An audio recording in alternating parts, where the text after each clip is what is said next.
انا كنقول له سفيان لو كنتي كتسمعني كنطلب منك ترجع لعندي. انا ما عندي حتى شي واحد الا انت يا وربي الحبيب، وكنتمنى ترجع. داكشي اللي كنطلب منك.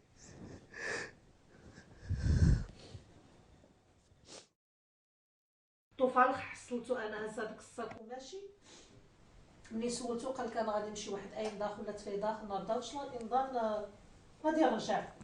هو خرج نهار السبت والحد والاثنين عاد عرفت بلي أن مشى لسوريا.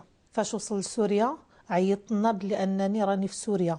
هو اول مره قالنا راني في زاوت تركيا، وفي التالي حنا قلنا له هذه النمره ديال سوريا، قال لك لا يا كلوب راني كنعيط من سوريا. حنايا فاش بقينا كنبحثوا ونسولوا كسعه سولنا عرفنا بلي ان كان كيمشي مع واحد الدري من الدري بيرخن، وفي التالي فاش بحثنا عرفنا بلي انه هو ديك الدري مشاو. ما عمري كنت كنتوقع ان سفيان يمشي لسوريا. اخر خطره اتصل بينا شي جوج سيمانات ولا. قلت له اش كديروا تما؟ قال لي حنا غير كنعاونوا صافي. اش كيعاونوا؟ ما كيبغيش يقول. كنقول له اش كتعاونوا تما؟ كيقول لك حنا كنعاونوا صافي. يعني هو انسان يعني كما كنقولوا سكوتي شويش، ما كيهضرش. الا ما هضرتيش معاه ما يهضرش معاك صراحه. ما عمره هضر لي على سوريا. كاين كيهضر على واحد الحاجه كيقول لك انا الامل ديالي نمشي نعيش في بلاد اسلاميه، يعني نعيش في بلاد اسلاميه، نقرا، يعني بغيت نقرا على الدين والمسائل ونعيش في بلاد اسلاميه. هذا الشيء الاول اللي كان كيقول لي انا الصراحه. We gingen vaak met elkaar om. Hij zat ook bij mij op school. We zaten op dezelfde school, dus we zagen elkaar regelmatig gewoon op school in de pauzes. Nee, ik heb hem natuurlijk wel een baard zien dragen op een gegeven moment. En toch wat praktiserender. En, ja. Maar dat dit is gebeurd, dat heb ik nooit kunnen dromen, zeg maar. انا كنحاول دابا نعيط لسفيان نشوف واش يشد لي التليفون ولا ما يشدليش.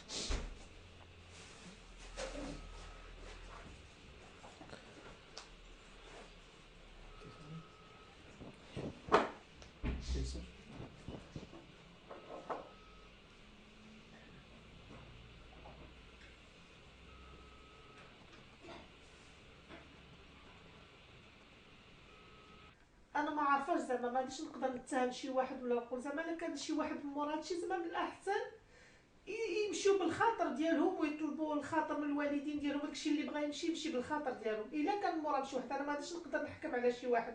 انا كنطلب غير ردوا لنا ولادنا. حنا ما بغينا حتى شي حاجه، حنا بغينا منهم غير ردوا لنا ولادنا. راه القلب ديالنا تقطع عليهم. حنا غادي نمشيو لبيت سفيان. تفضلي دخلي تشوفيه معايا. هنا كاين على سفيان الماريو ديالو ها هو وحويجات وكلشي باقي معلقين كيستناوه.